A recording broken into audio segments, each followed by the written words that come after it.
Hello നമസ്കാരം, Tara's wonder കിച്ചണിലേക്ക് എല്ലാവർക്കും സ്വാഗതം. നമുക്കിന്നൊരു തനി നാടൻ തൈര് കറിയുടെ ഒരു റെസിപ്പിയും പിന്നെ ഒരു തോരൻ്റെ റെസിപ്പി ആയിട്ടാണ്, ഞാനൊരു മെഴുക്ക് പുരട്ടിയുടെ റെസിപ്പി ആയിട്ടാണ് ഞാൻ വന്നേക്കണത്. അപ്പോൾ ഇപ്പോൾ നമ്മൾക്ക് നോയമ്പ് കാലമൊക്കെ കാരണം പച്ചക്കറികളുടെ റെസിപ്പീസാണ് എപ്പോഴും ഞാൻ ഇടണത്. അപ്പോൾ അതുകൊണ്ട് തന്നെ എല്ലാ ദിവസമൊന്നും ഇടാൻ പറ്റാറില്ല വീഡിയോ. പച്ചക്കറികളാകുമ്പോൾ നമ്മൾ വെച്ചിട്ട് 1-2 ദിവസമൊക്കെ കഴിഞ്ഞിട്ടാണ് അത് തീരണത്.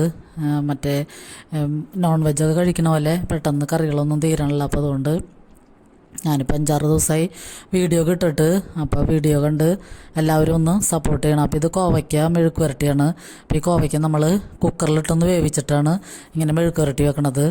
അപ്പോൾ ഞാനിതുവരെയും അങ്ങനെ ചെയ്തിട്ടില്ല. നമ്മൾ വഴറ്റിയാണ് എപ്പോഴും കോവയ്ക്ക് വേവിച്ചെടുക്കാറ്. അപ്പോൾ ഇത് ഇങ്ങനെ കുക്കറിലിട്ട് ഒറ്റൊരു വിസിൽ കേട്ടാൽ മതിയാകും. വെള്ളമൊന്നും ഒഴിക്കണ്ട, നമ്മൾ വെള്ളമൊക്കെ ഇതിൽ തന്നെ ഊറി വരും. അപ്പോൾ നല്ല അടിപൊളി ടേസ്റ്റായിരുന്നു ഇങ്ങനെ വെച്ചിട്ട്. നന്നായിട്ട് വെന്ത് നന്നായിട്ട് കുഴഞ്ഞിട്ടുണ്ടായിരുന്നു. അപ്പോൾ നമുക്കതിൻ്റെ പ്രിപ്പറേഷൻ എങ്ങനെയാണ് നോക്കാം. അപ്പോൾ ഇങ്ങനത്തെ 2 ചേമ്പാണ് എടുത്തേക്കണം. ഇതൊക്കെ ഞങ്ങൾ ഇത് കടയിൽ നിന്ന് വാങ്ങിച്ചതാണ്. പിന്നെ മുരിങ്ങക്കായും ഉണ്ട്, പിന്നെ തൈര് എടുത്തു വെച്ചിട്ടുണ്ട്. ആവശ്യമുള്ള തൈര് നമുക്ക് ചേർക്കാം. പിന്നെ കോവയ്ക്ക് നമുക്ക് വീട്ടിലുണ്ടായത് തന്നെയാണ്, അപ്പോൾ പൊട്ടിച്ച് എടുത്തതാണ്. പിന്നെ ഇത് ഞാൻ ഫ്രിഡ്ജിൽ വെച്ചിരുന്നതാണ്. അപ്പോൾ ഇനി കുറച്ച് ഫ്രിഡ്ജിൽ വെച്ചാലും അത് കേടായി പോകണ്ടല്ലോ എന്ന് വിചാരിച്ചിട്ട് ഞാൻ ഒന്നിച്ചെടുത്തതാണ്. അപ്പോൾ മുരിങ്ങക്കായ നമ്മൾ ഫ്രിഡ്ജിലെടുത്ത് വെച്ചാലും അത് ഉണങ്ങി ചുക്കിച്ച് പോകണ കാരണം ഞാൻ തൈര് കറിയിലും കൂടി അതും കൂടി ഇടാമെന്ന് വെച്ചിട്ടാണ്. പിന്നെ പപ്പടവും കൂടിയും വറുത്ത് കഴിഞ്ഞാൽ നമ്മുടെ ലഞ്ച് റെസിപ്പീസ് റെഡിയായി. അപ്പോൾ നമുക്ക് മുരിങ്ങക്കായയും ചേമ്പൊക്കെ നന്നായിട്ട് ക്ലീൻ ചെയ്ത് കഴുകിയെടുക്കാം.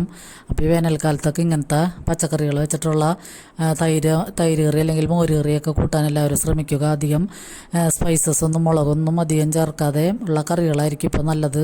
ചൂട് കൂടി വരുന്ന ഈ കാലാവസ്ഥയിൽ നമുക്ക് ശരീരത്തിന് തണുപ്പും ഒക്കെ കിട്ടണ ഇങ്ങനത്തെ സ്പൈസസ് ഒന്നും അധികം ഇല്ലാത്ത കറികൾ കൂട്ടാൻ എല്ലാവരും ശ്രമിക്കുക. ഇപ്പോൾ തൈര് കറിയും മോര് കറിയൊക്കെ വെച്ചിട്ടുണ്ടെങ്കിൽ നമുക്ക് 2 ദിവസമൊക്കെ കൂട്ടാൻ പറ്റും.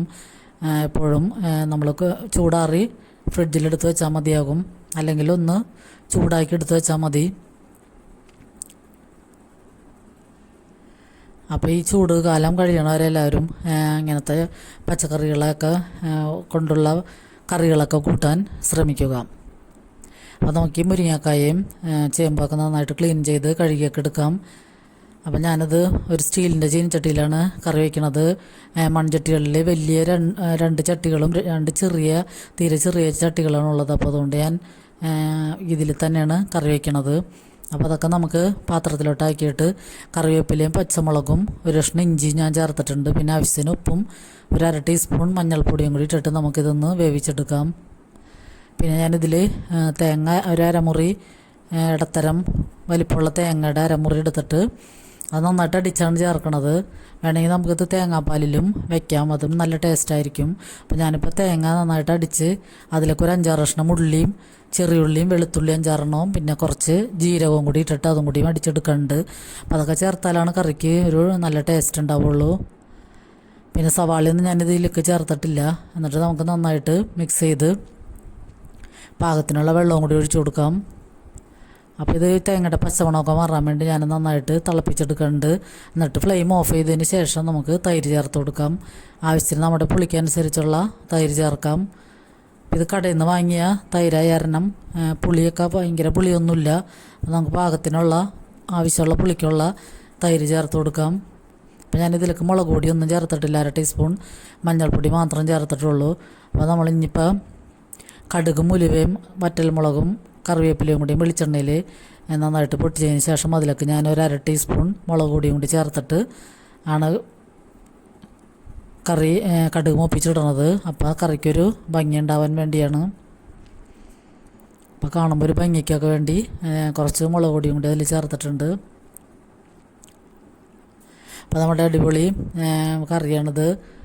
ചാറ് കറിയായിട്ട് കൂട്ടാൻ നല്ല ടേസ്റ്റാണ്. തൈരോ മോരോ ഒക്കെ ഉണ്ടെങ്കിൽ ഇങ്ങനത്തെയൊക്കെ കറികൾ ഇപ്പോൾ വേനൽക്കാലത്ത് വെക്കാൻ എല്ലാവരും ശ്രമിക്കുക. നോൺ വെജൊക്കെ കുറയ്ക്കണതാണ് എപ്പോഴും നല്ലത്. നമ്മുടെ കറി ഇവിടെ റെഡിയാണ്. പിന്നെ കോവയ്ക്ക ഞാൻ ഞാൻ അരിഞ്ഞൊക്കെ എടുത്തിട്ടുണ്ട്, അതൊന്നും ഞാൻ കാണിക്കാനില്ല. കോവയ്ക്ക കുക്കറിലിട്ട് ഞാനൊരു വിസിൽ ഏൽപ്പിച്ചുള്ളൂ, വെള്ളമൊന്നും ഒഴിക്കേണ്ട ആവശ്യമില്ല. അപ്പം നമുക്കതിലേക്ക് ഞാൻ 2-3 പച്ചമുളകും കറിവേപ്പിലയും 1 കഷ്ണം ഇഞ്ചിയും കൂടി ചേർത്ത് ആവശ്യത്തിന് ഉപ്പും കൂടി ചേർത്തിട്ടാണ് കോവയ്ക്ക വേവിച്ചത്. പിന്നെ നമുക്ക് പാനിൽ ഒരിടത്തര സവാളയും കുറച്ച് വെളുത്തുള്ളിയും കറിവേപ്പിലയും കൂടി ഇട്ട് വഴറ്റിയെടുക്കാം. അപ്പോൾ വെളുത്തുള്ളിയൊക്കെ കൂടുതൽ എടുത്തു കഴിഞ്ഞാൽ അതിൻ്റേതായ ടേസ്റ്റ് ഉണ്ടാകും. അപ്പോൾ ഈ കോവയ്ക്കൊക്കെ വഴറ്റി നമ്മൾ സമയം കളയാതിരിക്കാൻ വേണ്ടി ഞാൻ എപ്പോഴും വഴറ്റിയാണ് എടുത്ത് തിരിച്ച് മറിച്ചൊക്കെ ഇട്ടാണ് കുറേ നേരം നിന്ന് വേവിച്ചെടുക്കണത്. അപ്പോൾ ഇതിപ്പോൾ ഞാൻ എളുപ്പത്തിന് വേണ്ടി കുക്കറിൽ വേവിച്ച് മാത്രമേ ഉള്ളൂ. പക്ഷേ നല്ല അടിപൊളി ടേസ്റ്റായിരുന്നു. നന്നായിട്ട് നന്നായിട്ട് വെന്തുടഞ്ഞ് നല്ല ടേസ്റ്റ് ഉണ്ടായിരുന്നു കഴിക്കാൻ. അപ്പോൾ കുക്കറിൽ വേവിക്കാത്തൊരു കോവയ്ക്കൊക്കെ വഴറ്റി നിൽക്കുമ്പോൾ നമുക്ക് മടിയാവണ കാരണം കുക്കറിലൊക്കെ ഒന്ന് വേവിച്ച് എളുപ്പത്തിന് കാര്യങ്ങൾ ചെയ്യാം. പിന്നെ നമ്മൾ അതിലേക്ക് സവാളയൊക്കെ വഴന്ന് വന്നപ്പോൾ ഒരു 1/4 ടീസ്പൂൺ മുളക് പൊടിയും 1/4 ടീസ്പൂൺ മഞ്ഞൾപ്പൊടിയും പിന്നെ ഒരു 1/2 ടീസ്പൂൺ ഗരം മസാലയും കൂടി ഞാൻ ചേർത്തിട്ടുണ്ട്. അപ്പോൾ ഇപ്പോൾ നോൺ വെജ് ഒന്നും ഇല്ലാത്തപ്പോൾ നമ്മൾ കുറച്ച് ഗരം മസാലയൊക്കെ ചേർക്കുമ്പോഴാണ് ടേസ്റ്റ് ഉണ്ടാവുള്ളൂ. അപ്പോൾ ഇത് ഇത്തിരി കൂടുതൽ കോവയ്ക്കുണ്ടായിരുന്നു തന്നെ ഞാൻ അത്രയും പൊടികൾ ചേർത്തിട്ടുണ്ട്. അപ്പോൾ അതൊക്കെ ഒന്ന് നന്നായിട്ട് മിക്സ് ചെയ്തെടുത്തു കഴിഞ്ഞാൽ നമ്മുടെ അടിപൊളി കോവയ്ക്ക മെഴുക്ക് വരട്ടിയും ഇവിടെ റെഡിയാണ്. പിന്നെ പപ്പടവും അച്ചാറും കൂടി ഉണ്ട്. അപ്പോൾ അതാണ് ഞങ്ങളുടെ ഇന്നത്തെ ലഞ്ച് റെസിപ്പീസ്. അപ്പോൾ എല്ലാവരും എന്നെ സപ്പോർട്ട് ചെയ്യണം. എല്ലാവർക്കും ഒരുപാട് നന്ദിയുണ്ട്. അപ്പോൾ ഈ വീഡിയോ കണ്ട് ലൈക്ക് ചെയ്യാനും ഷെയർ ചെയ്യാനും സബ്സ്ക്രൈബ് ചെയ്യാതെ കാണുന്നവരുണ്ടെങ്കിൽ സബ്സ്ക്രൈബ് ചെയ്യാനും മറക്കരുത്. അപ്പോൾ നിങ്ങളുടെ റിലേറ്റീവ്സിനും ഫ്രണ്ട്സിനൊക്കെ ഒന്ന് ഷെയർ ചെയ്ത് കൊടുക്കുകയാണെങ്കിലും പിന്നെ നിങ്ങളുടെ ലൈക്കുകളൊക്കെ ഏറ്റവും വിലപ്പെട്ടതാണ്. അപ്പോൾ കമൻറ്റും ലൈക്കൊന്നും ഇടാൻ ആരും മറന്നു പോകരുത്. അപ്പോൾ എല്ലാവർക്കും ഒരുപാട് നന്ദി.